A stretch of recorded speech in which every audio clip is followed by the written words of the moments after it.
os deputados Eduardo Bolsonaro e delegado Ramagem tiveram seus mandatos cassados pela mesa diretora da Câmara Federal. O presidente da casa, Hugo Motta, já tinha, inclusive, sinalizado que essa decisão deveria ser tomada. Então vamos acionar a nossa reportagem, vamos chamar o Misael Mainetti, que está acompanhando todas as movimentações, vai trazer os detalhes para a gente dessa decisão da Câmara por meio da mesa. Bem-vindo, Misael. Boa noite. E a decisão já foi assinada, viu, Caniato? Muito boa noite para você, para todo mundo que acompanha os Pingos nos Is. Portanto, o presidente da Câmara dos Deputados, Hugo Motta, ele que é do Republicanos da Paraíba, decidiu pela cassação dos dois deputados federais, Eduardo Bolsonaro, ele que é do PL de São Paulo, e também Alexandre Ramagem, ele que é do PL do Rio de Janeiro. Isso aconteceu pela mesa diretora da Câmara Legislativa. A gente recebeu agora há pouco esse documento e lá já consta dia e hora e assinatura de toda a mesa diretora, incluindo a assinatura de Hugo Motta. Eduardo Bolsonaro, ele foi cassado pelo acúmulo de faltas na Câmara. Ele está nos Estados Unidos desde o começo do ano, mais especificamente desde fevereiro, sem autorização para votar à distância. Inicialmente ele entrou de licença, mas aí esse prazo acabou, gerou uma grande discussão sobre a cassação dele, mas já sinalizava para que isso fosse acontecer.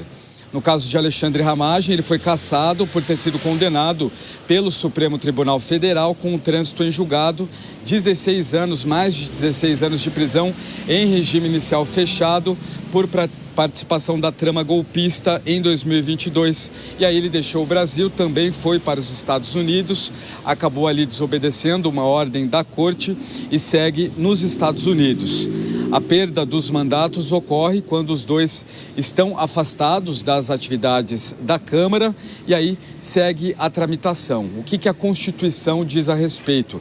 Determina que os parlamentares ausentes em 1/3 das sessões da Câmara ou do Senado percam o mandato. Dessa forma, não há necessidade de uma análise mais profunda, ou seja, de uma análise do Conselho de Ética ou mesmo do plenário da Casa. Vale lembrar que o deputado federal Alexandre Ramagem, do PL de São Paulo, defendeu que a Câmara desconsiderasse essa decisão do STF e mantivesse o mandato dele, o mandato parlamentar dele. Inclusive, Ramagem enviou um documento para Hugo Motta, presidente da Câmara, onde ele havia justificado, havia dito que ele é vítima de perseguição política e também criticado o STF por conta aí da decisão tomada em relação à trama golpista. Aproveitando a oportunidade nos Pingos nos Is, a gente já tem algumas reações, tá, na internet. Sóstenes Cavalcante, ele publicou que recebeu ligação do presidente da Câmara, Hugo Motta,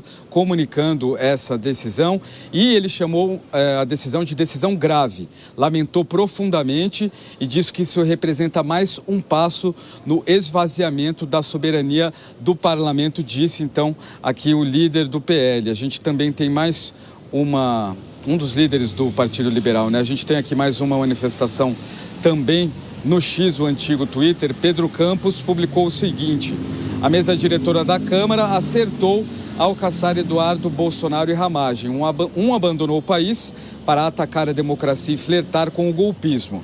O outro já foi condenado pelo STF. A Câmara não pode servir de abrigo para quem desrespeita a Constituição, disse Pedro Campos, ele que é deputado federal pelo PSB por Pernambuco. Essas são algumas das primeiras reações. Vou caçar mais algumas reações aqui que com certeza vão chegar. Posso voltar a qualquer momento com mais manifestações dessa cassação dos mandatos de Ramagem e de Eduardo Bolsonaro. Caniato? Ok, o Misael segue acompanhando essas movimentações, daqui a pouco ele volta aqui na programação. Bom trabalho para você, Misael. A gente segue aqui no estúdio, chamando os nossos comentaristas. A informação atualizada, os mandatos parlamentares de Eduardo Bolsonaro e Alexandre Ramagem cassados, e aí as análises sobre como isso aconteceu, né? Começar com o Luiz Felipe Dávila, porque nós discutimos aqui, inclusive antes do programa começar. Dávila já tinha essa sinalização, né? Não é uma novidade, né? Muitos falavam, isso deve acontecer, no caso de Eduardo, por conta das faltas. Agora, como isso aconteceu? Foi uma decisão restrita à mesa diretora. Agora, há alguns dias nós vimos um processo de cassação que passou pelo crivo ou não dos deputados. Enfim, são critérios distintos, né? Por quê? Porque nós temos um presidente na Câmara complicado, Caniato, porque na verdade é o seguinte, é a mesa diretora que tem que caçar os deputados. O que ocorreu foi que Hugo Mota quis ali fazer um gesto para o plenário ratificar a decisão da cassação de Carla Zambelli, e aí o que aconteceu? O Supremo acabou obrigando a Câmara escolher, sim, o suplente de Carla Zambelli e passar por cima da decisão da Câmara de não cassá-la. Aí que isso criou um enorme constrangimento e até mesmo tensão entre os poderes legislativo e judiciário. Desta vez, Hugo Mota seguiu a regra do jogo, usou a mesa diretora para cassar os 2 deputados. E como você bem falou, Caniato, eram 2 cassações esperadas, porque a Constituição é clara. Aquele deputado que faltar mais de 1/3 da sessão perde o mandato. Agora, a cassação é perda do mandato e não dos direitos políticos. Isso é importante refrisar. Ou seja, se amanhã Eduardo Me perdoe, deixa eu interromper. Sóstenes Cavalcante falando neste momento, vamos acompanhar. Não, com relação aos membros da mesa que assinariam ou não fomos informados. E lamento muito que o nosso eleito, inclusive indicado pelo nosso partido, o deputado Antônio Carlos Rodrigues, tenha assinado uma medida tão absurda dessa contra 2 colegas do partido. É uma triste informação que eu ainda não a tinha. A Constituição prevê a cassação de deputados condenados, tentar julgar não só pelo... Líder do PL na Câmara, Sóstenes Cavalcante, responde aos questionamentos, às perguntas dos jornalistas. Se acompanha ao vivo aqui na Jovem Pan. Esse é o seu entendimento da Constituição. Este é um assunto que não é unânime. Existem 2 vertentes jurídicas de interpretação legislativa da Constituição, de que talvez caiba a sua argumentação, como outra que é totalmente descabido um mandato conquistado através do voto popular ser cassado desta forma. Para mim é muito clara a Constituição quanto trata de mandatos parlamentares. Na minha avaliação, no meu entendimento regimental e constitucional, não caberia jamais à mesa deliberar dessa forma. Prova é de que na semana passada o presidente Hugo Mota trouxe o caso da Carla Zambelli para onde? Para o plenário. Mas o que aconteceu? A ditadura de alguns ministros do STF impôs de novo a subserviência da Câmara dos Deputados.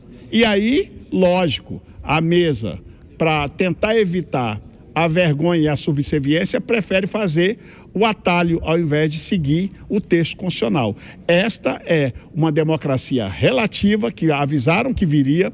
Nós estamos vivendo um momento do sistema da suprema esquerda governando o país. A expectativa é que haja uma reversão das cassações? Nós vamos recorrer a todas as instâncias e esperamos que minimamente o Estado de Direito ainda seja respeitado nesse país. Você avaliou algum tipo de punição contra o deputado que assinou, porque ele tinha sido até cogitado ser expulso do partido agora no meio do ano por ter feito uma defesa...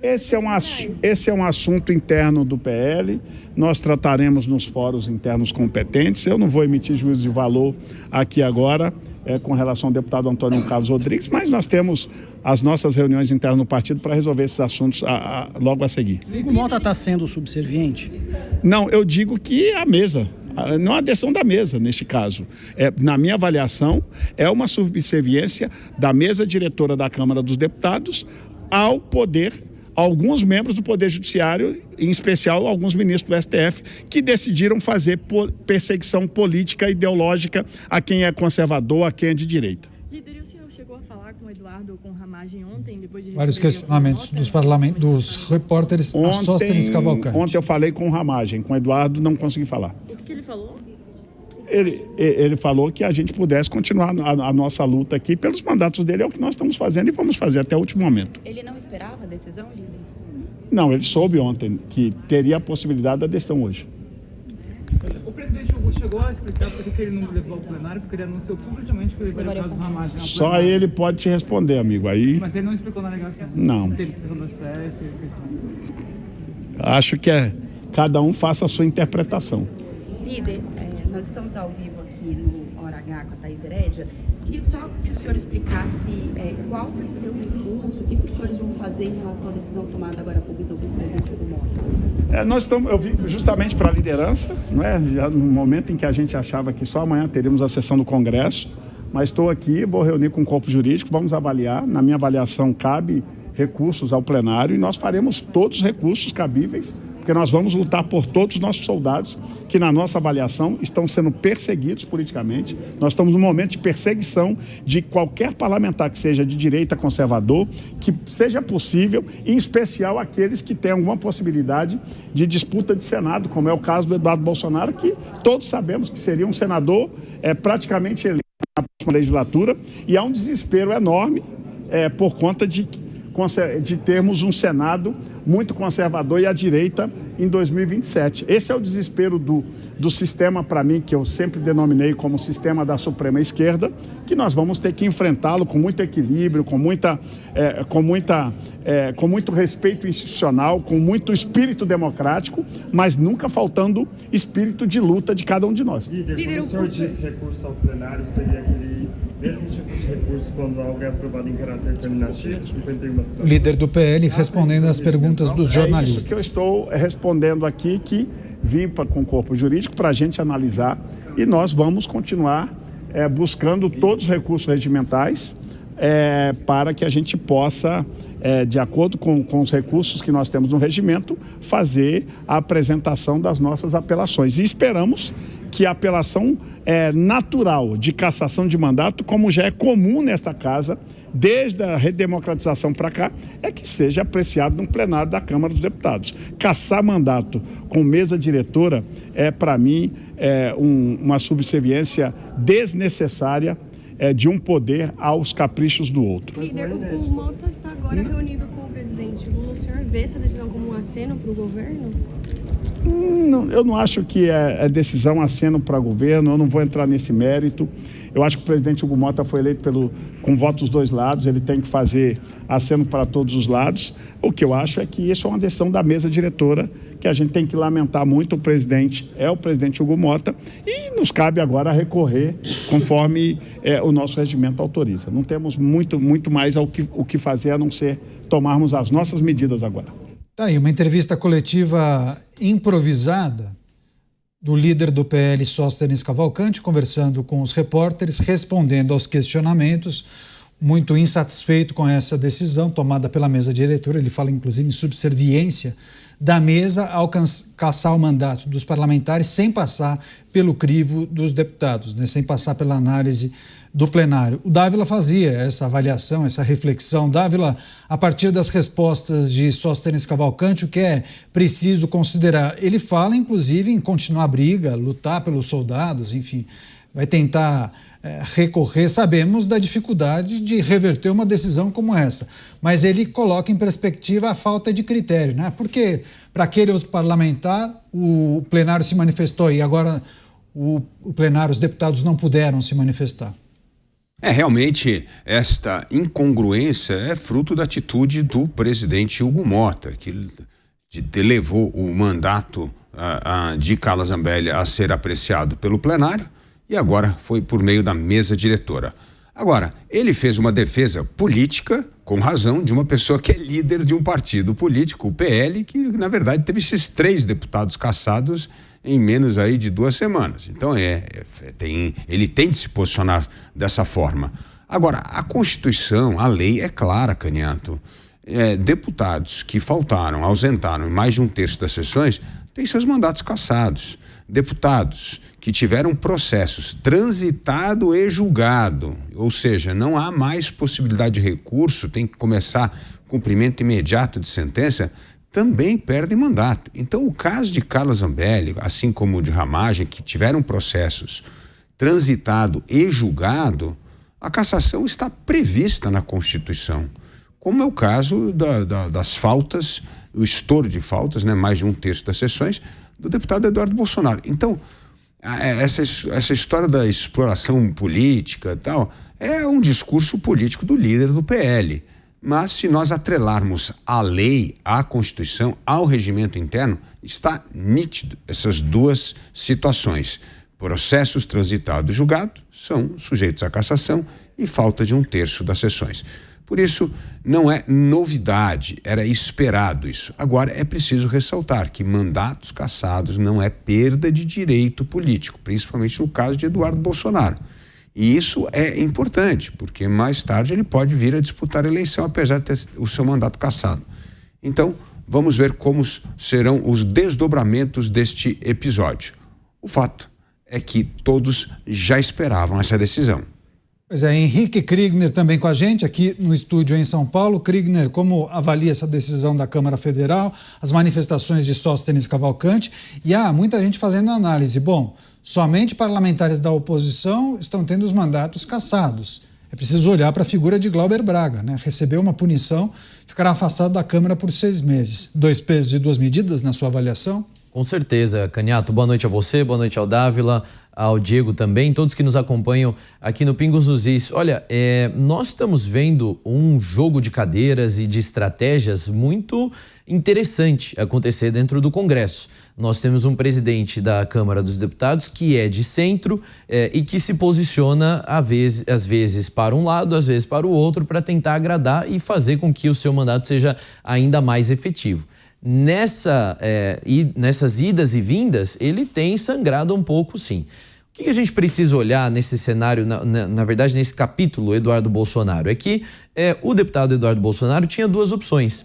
Ou ele ficava no Brasil e aí sofria todas as questões que estavam sendo colocadas pelo ministro Alexandre de Moraes, em todos os inquéritos que foram levantados, toda a questão relacionada ao STF, e aí corria o risco de ser preso, de ter o seu passaporte cassado, a sua liberdade violada, ou iria para os Estados Unidos já colocando na conta que poderia perder o seu mandato, mas teria uma oportunidade de tentar aí uma sobrevida dentro da política. Então, essa cassação, neste momento, considerando o número de faltas, é algo que já era previsto pelo Eduardo Bolsonaro, previsto pelo PL, previsto por todos, porque como o Dávila muito bem colocou aqui, isso está no regimento, isso é parte da lei.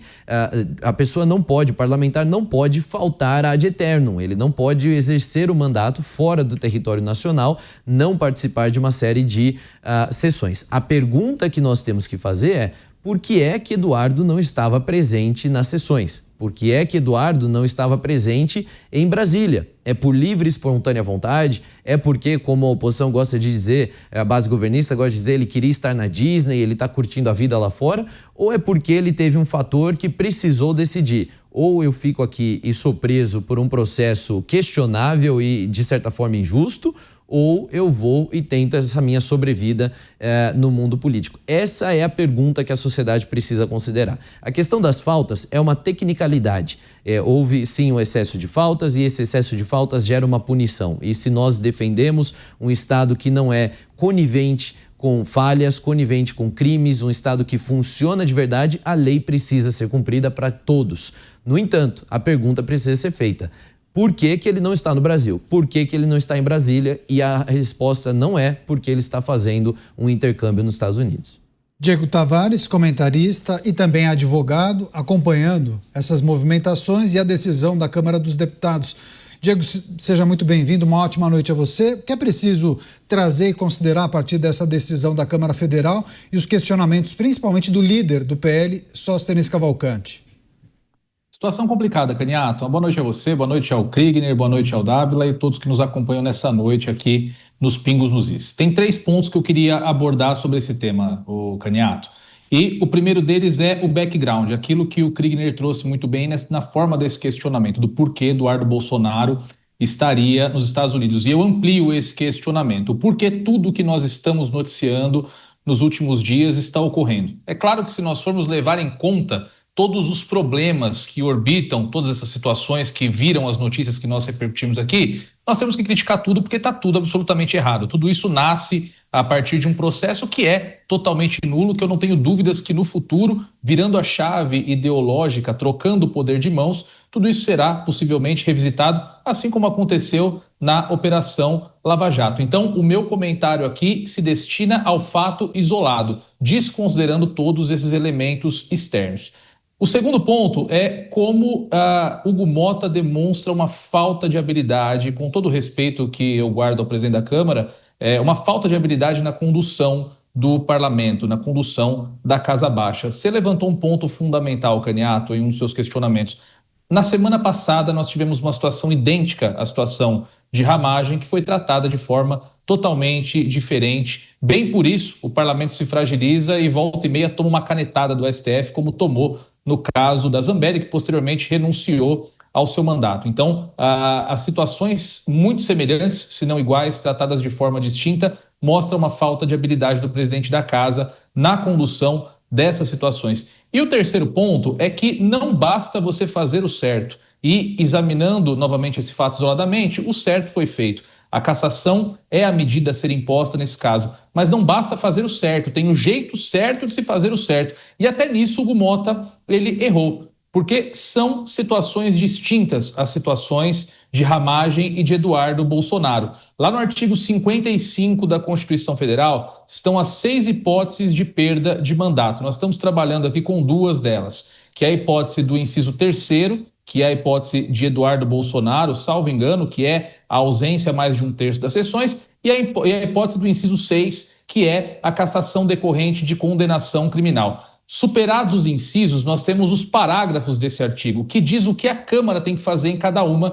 dessas situações. No caso de Eduardo Bolsonaro, o procedimento está correto. A mesa diretora assegura a ele a ampla defesa e só após a defesa, ela só declara, declara a situação da perda de mandato. No caso da condenação criminal, que é o caso de Zambelli e também do delegado Ramagem, é necessário submeter ao plenário que, por maioria qualificada dos votos, decide pela cassação ou não do mandato. Isso existe, sim, uma controvérsia jurisprudencial, o Supremo entendia uma coisa, mas tem também decisões no sentido contrário, como é comum da nossa insegurança jurídica, mas é isso que está estampado de forma muito clara na Constituição Federal e é tudo o que nós não observamos ter ocorrido dentro do parlamento. Então, o que me parece é que cada autoridade pública no Brasil tem a sua própria versão da Constituição Federal. Isso é muito perigoso. Isso faz com que nós ganhemos cada vez mais aquele rótulo do país da insegurança jurídica. E a insegurança jurídica é justamente a mãe de todos os problemas que compõem esse background que eu citei no início, que causa tantas nulidades a processo, que faz com que tudo aqui no país se torne um grande terreno pantanoso, onde nós não sabemos se amanhã ou depois toda a situação pode virar, dar um 360 graus e se transformar completamente. Isso não só do mal para o bem, como é o caso da nulidade desses processos, mas pode acontecer também do bem para o mal. E isso, infelizmente, nos relega a um país em que as instituições não são levadas a sério. E é um grande problema que nós temos que resolver. Eu acho que se não for o maior problema que nós temos, certamente é um dos maiores problemas que nós temos no Brasil. Lidar com a insegurança jurídica, infelizmente, nos coloca entre os piores países do mundo para se fazer o investimento. Não à toa sofremos uma fuga de capital e tantos outros problemas que me renderiam aqui 1 hora de fala. Mas, me detendo aqui no que é objeto da nossa pauta agora, nós temos uma situação correta, que é a cassação de mandato desses 2 parlamentares, mas feita de uma forma completamente incorreta, em desacordo com a Constituição e com o regimento da Casa. Pois é, inclusive, durante a entrevista coletiva, a Sóstenes Cavalcante foi questionada por um repórter que eu acho que se apoiou nessa tese defendida pelo Diego, pelo menos que o Diego acabou apresentando para a gente. Ele falou assim para o repórter: essa é a sua leitura da Constituição. Há muitas teses e reflexões a respeito do que está colocado em relação à perda de mandato. E aí ele coloca em perspectiva justamente a decisão da Câmara em relação à perda de mandato de Carla Zambelli. Dávila, mas se a gente tiver que fazer um recorte da situação política, a perda de mandato de Ramagem e Eduardo pode mudar o jogo, acaba pressionando a oposição, o chamado bolsonarismo se enfraquece? Dá para fazer essa leitura nesse momento? Eu não acho que o bolsonarismo se enfraquece. Eu acho que esse é um ponto, como bem disse o Diego Tavares, é muito preocupante, porque cada vez mais a Constituição brasileira tornou-se algo relativo. Cada um interpreta da sua maneira. Não é assim que deveria ser. Aliás, nós temos de interpretar estritamente o que está escrito na Constituição. não é para dar tempero pessoal.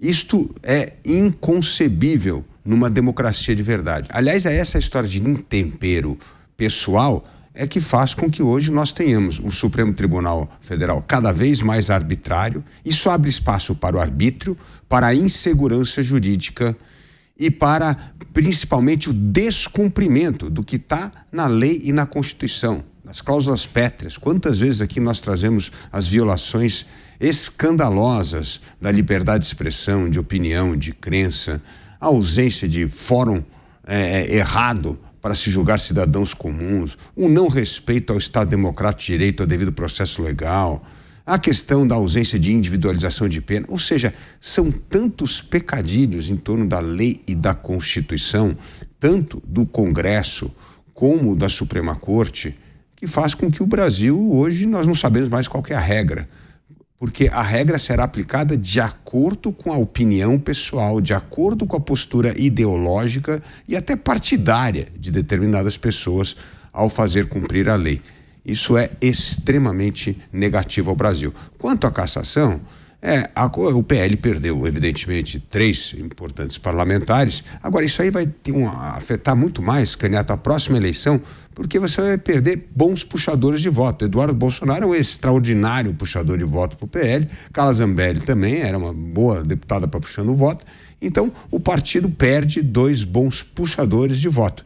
E isso significa que vai ter que mudar a estratégia para manter o tamanho da sua bancada, agora sem 2 grandes puxadores de voto no maior colégio eleitoral, que é o Estado de São Paulo. Então, politicamente mexe, né, Kriegner? Principalmente quando a gente olha para o processo eleitoral. É preciso repensar a estratégia. O PL tem bons nomes, né? E aí a pergunta é, né, no estado de São Paulo, para onde vão esses votos? Nós estamos falando aí seguramente no mínimo 2 milhões de votos espalhados pelo estado, que agora precisam encontrar um herdeiro, né? Quem será, então, que Eduardo Bolsonaro, mesmo Carla Zambelli... Bom, Carla Zambelli vai ter mais dificuldade, mas Eduardo Bolsonaro tem aí uma liberdade ainda para poder falar e se posicionar e escolher quem vai ser o herdeiro dos seus votos. A mesma coisa acontece com Alexandre Ramagem. Vamos lembrar que Alexandre Ramagem, para a eleição só na capital carioca, ele teve quase 1 milhão de votos, né? Foram muitos votos realmente, tendo ali uma representatividade muito grande. Então, isso impacta, sim, a bancada do PL. E impacta também, Caniato, aquilo que nós comentamos ontem, que falava sobre a questão do quanto que as pessoas se sentem seguras em se posicionar sobre determinados assuntos. E eu tenho conversado com as pessoas na rua e pessoas que ficam inconformadas com o que tem acontecido no Brasil, a questão da liberdade, como nós temos a liberdade de expressão muitas vezes cerceada, também de posicionamento político, e que estão preocupadas. Olha, será que se eu fizer uma postagem disso, eu vou ter minhas redes sociais derrubadas ou eu vou sofrer um processo lá na frente? Será que se eu me posicionar dessa e dessa maneira? E não estão falando de crimes, não estão falando de nada, apenas uma opinião. Esses casos que nós estamos vendo aqui agora, de novo, a cassação por faltas é a tecnicalidade, né? Nós temos que olhar por que o deputado não está presente no país. Isso serve para Ramagem, enquanto serve para Eduardo Bolsonaro também. Esses casos, eles trazem um impacto para a geração que é muito mais a longo prazo. É uma mensagem que se manda para o país. Cuidado com quem você mexe. Se você estiver falando a coisa certa contra a pessoa errada, você será prejudicado. Ou seja, a verdade não sempre sai vencendo no nosso país, infelizmente. Você que nos acompanha pela rede, nós voltamos já já. Mas a gente segue aqui nas outras plataformas, analisando a situação que envolve a cassação de Eduardo Bolsonaro, Alexandre Ramagem e os impactos disso também na estratégia da direita, da oposição, mas principalmente do PL. Como é feito esse tipo de cálculo para 2 parlamentares que tiveram tantos votos? E aí, se a gente coloca também nessa conta Carla Zambelli, né, Diego? É preciso pensar em um universo expressivo de votos, né? Olha, sem dúvida nenhuma, Caniato, nós teremos para as eleições de 2026 disputa no soco para ver quem vai ocupar essas vagas aí na chapa do PL com tantos votos da direita bolsonarista flutuando no estado de São Paulo e também no estado do Rio de Janeiro. Certamente eles encontrarão destino, porque essa situação fomenta também, de outro lado, toda a narrativa da direita bolsonarista de perseguição política. E é sempre muito bom a gente lembrar, o Brasil não consome texto de lei, o Brasil não consome aquilo que é certo, aquilo que é errado.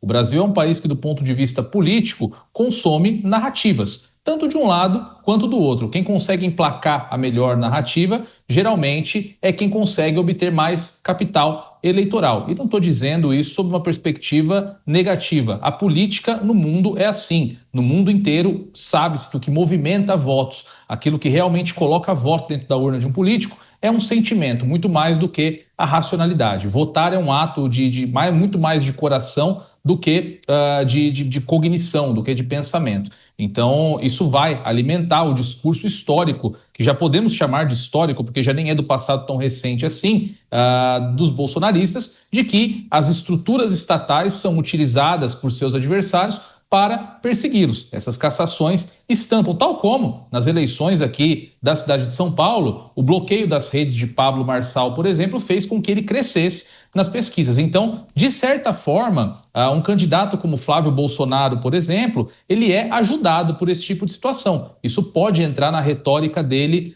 nessa pré-campanha presidencial. Confirma o discurso de que está ocorrendo uma perseguição que está tendo como instrumento todo o aparato judicial do Brasil. E, de fato, também abre caminho para que outras lideranças dentro do PL alcancem os seus mandatos, porque, como nós já dissemos também, existe uma quantidade muito grande de votos aí agora que todos esses deputados se encontram cassados e, no caso de Ramagem e Zambelli, inelegíveis também em decorrência da condenação criminal. Na esteira do que disse o Diego Tavares, Dávila, se o voto tem uma relação com o coração, com a emoção, o PL deve se apoiar nessa estratégia para seduzir os eleitores. Olha, precisamos eleger mais pessoas, estejam com a gente nesse momento. Só uma introdução, 40 segundos. Certamente, esse já foi o discurso do líder do PL na Câmara, o deputado Sóstenes. Acabamos de escutar o discurso dele, que isso é fruto de perseguição política, e essa vai ser a tonalidade do discurso do PL. Precisamos eleger mais deputados no PL para blindar o Brasil de perseguição política da esquerda. Pois é, essa é uma situação que certamente iremos nos deparar na próxima eleição. Partidos, lideranças partidárias que vão se apoiar nessa retórica de perseguição e que, por conta disso, as pessoas precisam apoiar aquele partido ou aquele grupo, que eles contam com os eleitores, enfim. Muito provavelmente isso deve aparecer também na propaganda eleitoral. Deixa eu só receber a Rede Jovem Pan, a análise dos nossos comentaristas sobre o impacto da cassação de parlamentares e como os partidos, no caso o PL, devem se organizar para o processo eleitoral de 26. Concorda, Kriegner? Utilizar o ingrediente emoção para seduzir o eleitor fará parte desse jogo? Eu acredito que sempre fez, né, do jogo político, Caniato. Mas do nós contra eles é preciso vencer o sistema, alguma coisa nesse sentido? Com certeza essa vai ser a tonalidade, até porque quando em 2022, né, quando a gente teve as últimas eleições, a tônica ainda era a continuidade do governo Bolsonaro, a tônica da direita, né, era uma continuidade do governo Bolsonaro, manter os avanços, né, que estavam sendo desenvolvidos. Agora a tônica parece que vai ser uma questão mais de sobrevivência, justamente por parte da direita e da esquerda, ainda se finalizando na questão de nós precisamos agora consolidar os avanços do governo Lula, né? Avanços esses que realmente o povo brasileiro desconhece, mas a classe política com certeza vai conseguir transformar aí em grandes propagandas eleitorais, como sempre faz. Mas da direita adota um pouco do que foi o discurso da esquerda, quando a esquerda em 2022 tinha que dizer, olha, para salvar a democracia, para salvar o Estado Democrático de Direito, para salvar o Brasil, nós precisamos dessas pessoas aqui no Congresso, né? E agora a direita vai voltar também com esse discurso, justamente considerando esse desafio e usando esses como totens aí, de verdade, como grandes representantes, na verdade, de alguém que teve o seu direito cerceado pelo STF e também pela base governista. Pois é, daqui a pouco a gente vai trazer o nosso repórter com uma outra informação. A produção só confirma se já está ok. Não, daqui a pouco então a gente vai acionar a nossa reportagem. Então, só para a gente fechar, passar a régua nesse assunto, é preciso também analisar as consequências para o processo legislativo Você, Diego, quando a gente observa uma articulação dentro do Congresso Nacional, no caso da Câmara, em que o presidente é muito criticado, é preciso lembrar que a gente tem mais um ano de legislatura, né? Uma legislatura que vai ser muito impactada pelo processo eleitoral, mas há intenção de ambas as partes, de todos os grupos, de avançarem com seus projetos, né? Como esse desajuste será corrigido e como essas votações poderão ser prejudicadas? Olha, Caniato, boa pergunta, principalmente considerando que nós estamos tratando aqui de apenas uma das faces do problema que o Hugo Mota enfrenta em sua liderança do parlamento. O Hugo Mota não tem só esse problema. Ele começou um desgaste muito grande junto às lideranças lá atrás, quando não conseguiu contornar o acordo da PEC e da blindagem, quando todo aquele desgaste da PEC e da blindagem recaiu exclusivamente sobre ele, o que inclusive também foi o início da deterioração da relação de Hugo Mota com o Executivo Federal. Então ele terá grandes dificuldades para absolutamente tudo, porque ele não tem mais o respeito dos parlamentares. Até mesmo seu padrinho, Arthur Lira, disse recentemente, por ocasião da não cassação de Glauber Braga, que Hugo Mota estava totalmente perdido. E quando o parlamentar que bancou a eleição de Hugo Mota diz isso, é um sinal de que ele simplesmente não tem mais aliados. Hugo Mota vai ter uma presidência quase que simbólica nesse ano de mandato que resta. Acho que é até sorte dele que se trata de ano eleitoral e os parlamentares dividem as suas atenções entre a atividade como deputado e as suas próprias campanhas, a reeleição, enfim. Mas Hugo Mota terá problemas para levar o resto de seu mandato, porque, de fato, cada semana ele tem dado uma cabeçada, cada semana ele tem encontrado mais desgaste. E isso, infelizmente, em Brasília não é perdoado. Onde se vê fraqueza, onde se vê vácuo de poder, esse vácuo, de forma muito rápida, é ocupado por alguém. E como acho que é consenso aqui entre nós hoje, Hugo Mota não tem o controle do parlamento. É incapaz de fazer uma articulação com os demais parlamentares, por menor que seja essa articulação. Então, a presidência de Hugo Mota, ela hoje é só uma questão de direito, não é mais uma questão de fato. E é um problema quando o presidente de uma casa legislativa não agrada a ninguém, né, Dávila?